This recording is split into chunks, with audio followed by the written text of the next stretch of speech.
Joe Biden, as we talked about before, has hit the road, leaving the safe confines of the Oval Office, where staffers can tell him exactly what to say and where to stand and where to sit and what to do for his first visit to the Middle East as president, stopping off first in Israel. Now, among Biden's fleetingly lucid remarks, he declared to the Jewish people that, quote, "You don't need to be a Jew to be a Zionist." Well, absolutely right. But this may come as a shock to some Democrats who love to refer to Israel as an apartheid state.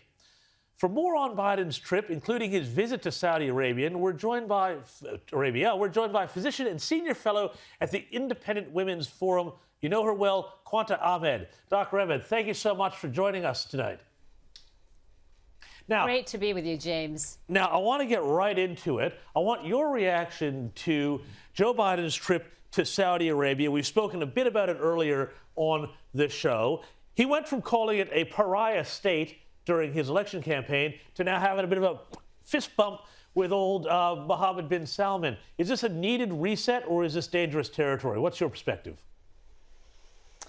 I think this is the unequivocal display of a deeply weakened United States being led by a very enfeebled president. Domestically, President Biden's popularity amongst all Americans is the lowest of any president since President Truman in the immediate aftermath of World War II.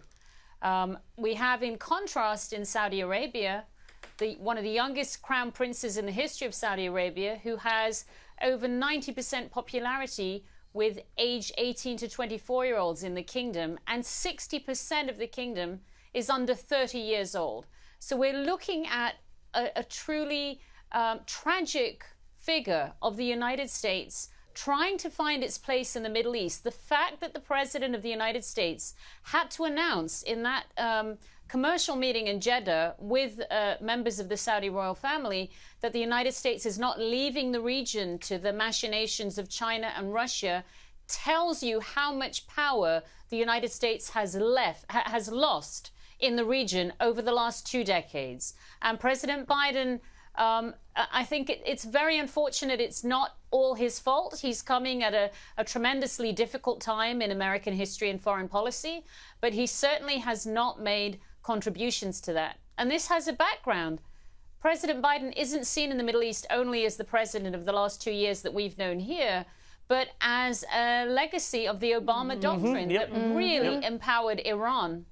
And that's why I just want to ask you a little bit more on that. I mean, the Obama administration policies towards the Middle East were an absolute disaster. They spread chaos everywhere they went. Syria, Libya, the Arab Spring, which of course turned into an Arab winter. Just tell us a little bit more about the Obama legacy here that Biden is picking up. Well, remember, the first person to rush over to congratulate Mohammed Morsi when he was seemingly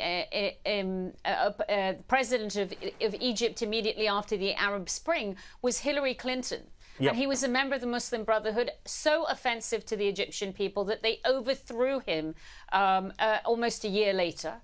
The favoring of Iran has done exactly what you're describing, empowered the IRGC, the Iranian Revolutionary Guard, Hezbollah in Palestine, in Palestinian territories, Hamas and the Islamic Jihad, not to mention the failure of the United States to act in Syria, but also the annexation of Iraq as an Iranian proxy, where Iran has its own missile factories and missile launchers pointed at Riyadh and Tel Aviv.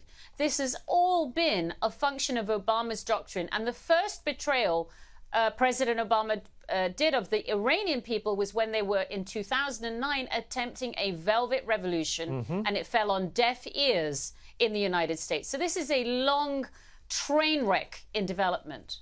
Rita.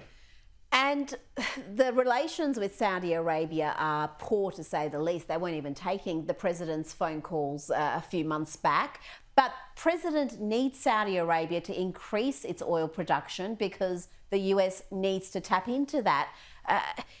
Again, why is he giving this power to Saudi Arabia when he could have domestic production, where the money stays in America and they do not again become beholden to Saudi Arabia, which he has described as a what did he call it? Pariah state. A pariah state. This is a self-inflicted energy war. Of course, Putin was the aggressor in Ukraine. Of course, there are atrocities being committed there. That is a conflict that is, I'm very fearful of, going to smolder on deeply.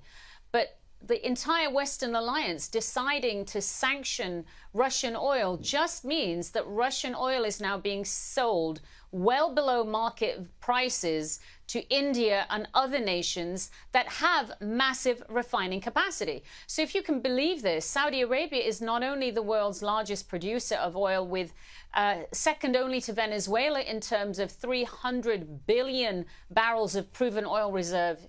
At the same time, Saudi Arabia is purchasing Russian oil below market price while it's selling its own oil at $95 to $120 a barrel. And this is very much exacerbated by President Biden's obsession with switching the United States to renewable energy overnight without any transition. And people in the United States and in Europe are bearing the brunt of this. Daisy. Look, there are midterms coming up, as we all know. I would imagine the opinion of the general public of Saudi Arabia is not great, or at the very least mixed. Do you think the Democrats think they're going to get some political brownie points out of this somehow, this visit to Saudi Arabia? So, you know, it's very interesting. Earlier this week, I was speaking to friends in Saudi Arabia. The Saudis did not have wall-to-wall media coverage of this visit. And in the United States, there's been very little media coverage of this visit as well. Both populations are disinterested. If you remember, President Trump's visit was not only welcomed by the King of Saudi Arabia to the Saudi capital, but the King of Saudi Arabia at that time invited the other 50-plus Muslim majority leaders to the region to welcome the American president. And the entire world was watching it. There in the Middle East, in the Muslim majority world, and here in the West. And at this time, it has been really relatively unremarkable. And we have to understand in the West, no matter how much there is an appetite to, I think, unfairly demonize Saudi Arabia in many ways. Remember, I lived there. I have a 22-year experience of kingdom watching, long relationships in the kingdom. It's very much demonized and many times unfairly without giving the whole picture. Women and men have more freedoms in Saudi Arabia than they have ever had before. They have more mobility, more interaction with the international world.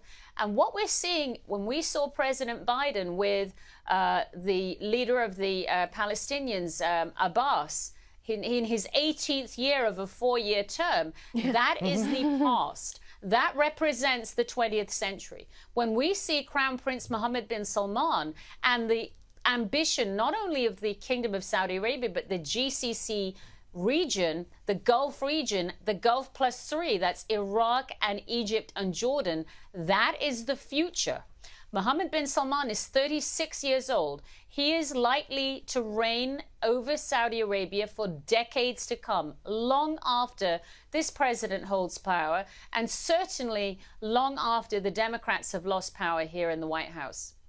Qanta Ahmed, that's all the time we've got for today, but thank you so much for your fascinating perspective on a dangerous time. Really appreciate it.